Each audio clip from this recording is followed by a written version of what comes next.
ए शेर सारे प्यारे दोस्त काशिफ सन सांगी दी फरमाइश ते सही। जे वक्त है साथिया सोच के साथ दे, थक वने ता इथो इब्तदा ना करूं। चौं चुथारें दे इही चौक तू चुक वञूं, कोई कसम ना उठूं मुक मुका ना करूं। कोई खुशी ना मनाऊं इही मुलाकात दी, रोक निखड़े वञूं अलविदा ना करूं। बस दुहें तू ते मैं आपस विच अन सुहें, वाकफियत दी गलती भला ना करूं। तू जिथां रह वञे शाला खुश रह वञे, मैदा गैला ना दे मैं जिथां रुल वञां।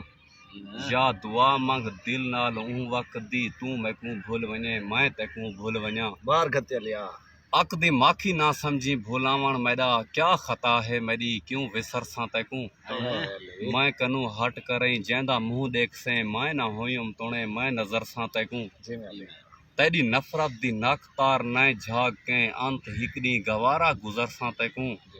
मैदा वादा है राह छोड़ देसां तेदा, इत्तफाकन जदा भी टकर सां तैकू। बेवफाई दी पुल दे परो टप करई, तू इजा बेअसूली मुकम्मल लिखई। मैं तो मजबूर हाँ तेदा मुंह देखने, तू ना देखी मैदो आप को झल लिखई।